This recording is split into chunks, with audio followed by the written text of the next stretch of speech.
want to thank you, Madam Speaker, for the opportunity to contribute to this very important proposal on the amendment to the Constitution of Kenya so that we can, by law, entrench the NCDF into our Constitution. Madam Speaker, I'll start by saying that there is no one in this country who can underscore the importance of this fund. It was started around 20 years ago, and it is one of the funds that has brought a lot of impact, actually, compared to other funds that exist in this country, including Uwezo funds, Youth Fund, Women Enterprise Fund. The National Government Constituencies Development Fund has brought a lot of social and economic improvement in our constituencies and in our country. And this is a fund that every person in our country should embrace. Madam Speaker, I am reminded of the many students who are at home because of the lack of school fees.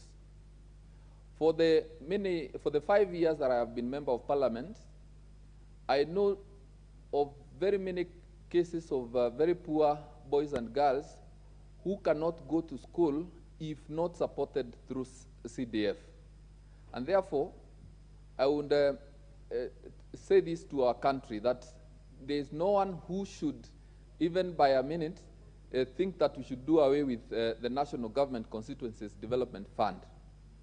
Looking at the value that this money has been giving to our pupils, and especially those who are orphans, those who rely on full scholarship from CDF, those who come from families that are underprivileged, those who come from families that are headed by single parents, they almost entirely depend on CDF. Madam Speaker, in the last few weeks, I have been going around my constituency, going into every sublocation, doing what I call public participation on priority projects. And I can tell you, our people are already worried about the future of CDF. And they are worried because they know the importance of it. They know what this fund has been doing in our rural areas, starting from the construction of schools. There are schools that never existed, but they exist nowadays because of CDF. Examples are everywhere in the country, including my own constituency of Runyenjes, where we have schools like Karundori Primary School that have been started through CDF. So if we put a closure to CDF, what that means is that we are going to see a decline in the establishment of new schools. Madam Speaker, we have very many facilities that have been constructed through CDF, including laboratories, including multipurpose halls, including the police stations, including police posts, offices of chiefs, offices of assistant chiefs. All this has been done courtesy of National Government Constituencies Development Fund. So if we are going to end this fund, it means our people are going to suffer immensely because of the lack of it.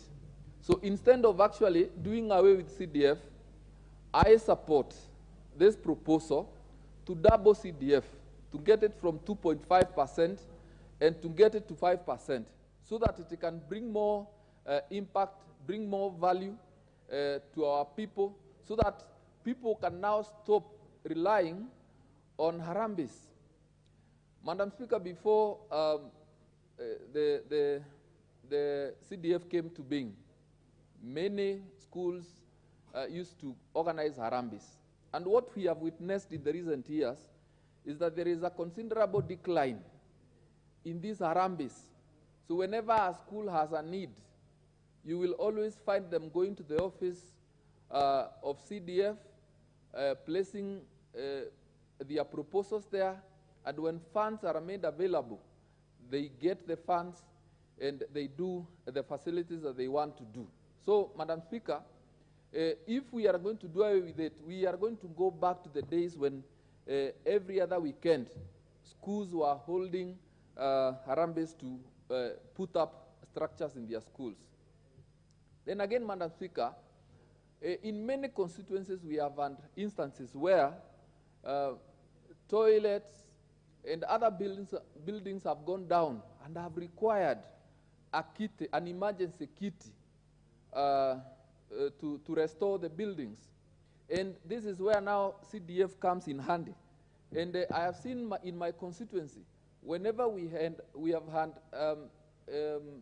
emergency projects that need to be done, CDF has always come and assisted our people. Madam Speaker, CDF has a provision or an allocation for the environment. And looking at what is happening in our world today, and also looking at the issues to do with climate change, it is required of us to even double our efforts or even triple our efforts in keeping our country and our environment green.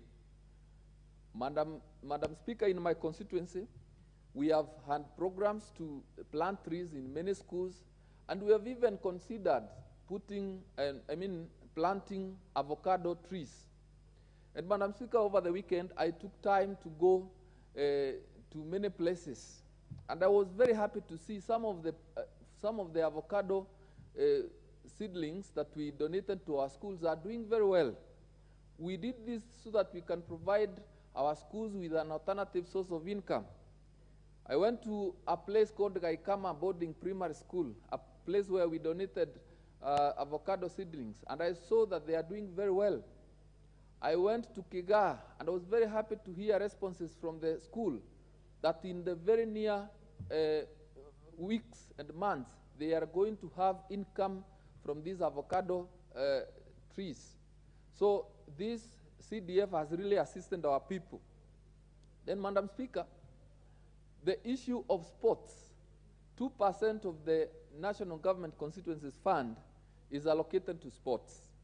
And I can tell this House and Kenyans that this fund is never enough, because we always do sports in our constituencies, and there are many people, very many young people, talented, who want to try their hand in talent, but the fund is insufficient.